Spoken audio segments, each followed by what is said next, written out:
Hey Japeechen Scouters, Justin here, and I have terrible news. Last night, before I tucked myself into my sleeping bag, I left all of my favorite pieces of rope on the camp table. And this morning, when I came out, someone had dropped all of this heavy wood on top of it. It's a real shame.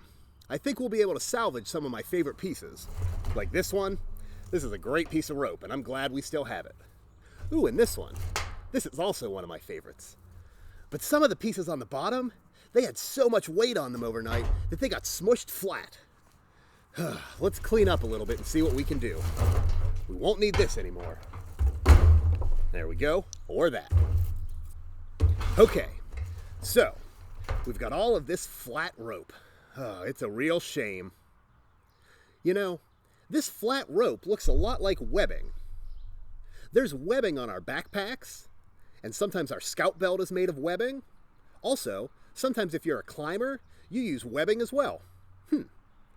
Today, for the sake of demonstration, let's pretend that our flattened rope is webbing. I'd like to show you a few things that we can do with webbing. So the first thing I'd like to show you how to do is how to take two pieces of webbing and tie them together to make a longer piece of webbing. When tying webbing, we can't always use normal knots because they'll pinch on themselves and become less strong. So we need to tie special knots, making sure that they stay flat against each other. So, the first knot I'd like to show you is one of my favorite scouting knots. It's called the Waterknot. The Waterknot is used almost exclusively for tying webbing. So the first thing we're going to do is we're going to tie an overhand knot. You know the one that we use every day to tie our shoes. So let's make a loop, and there we go. And then let's go right down inside the loop. Perfect. And there we go. Okay, so we've got our overhand knot, but we don't want to pull it too tight just yet, because what we're going to do is see this running end of the first piece of webbing. What we're going to do is we're going to take our second piece of webbing and we're going to follow it in reverse. So everywhere that this running end went, we're going to go in reverse with our second piece. So where does it go? It goes underneath. So let's do that.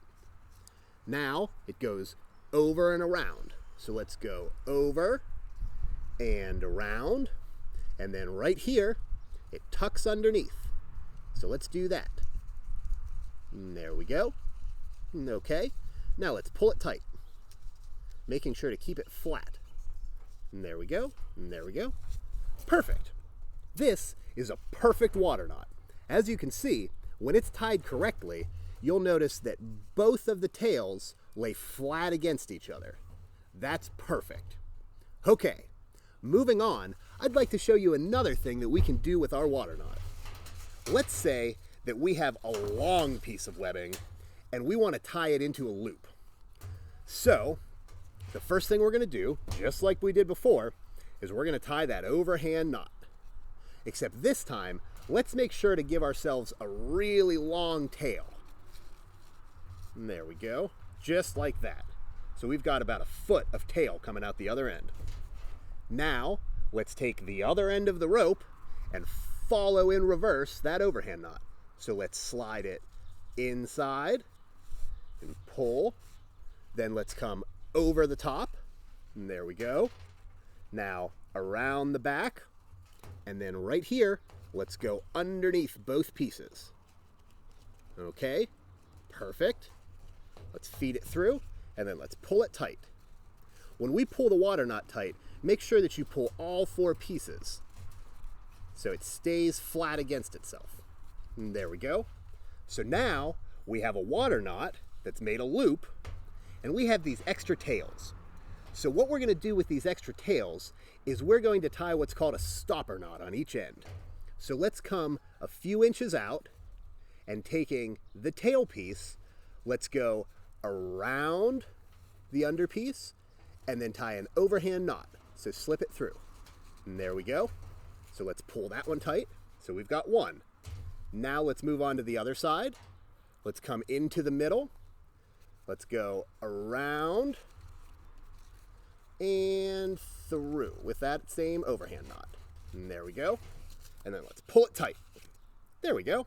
We've made a perfect loop using our water knot on a flat piece of rope or webbing. What we've made here is called a sling or a runner. This is used by climbers to hook themselves onto a longer rope for safety. So, in the future, if you ever find yourselves climbing, you'll know how to tie a water knot to make a sling or a runner, or if some heavy wood falls on your favorite pile of rope and you find that all your rope has been smooshed flat, you'll know how to tie those flat ropes together. I'm so glad you stopped over today and learned how to tie the water knot, which, as I said, is one of my favorite scouting knots. I hope that you practice it at home, and until next time, remember to stay safe and stay scouting.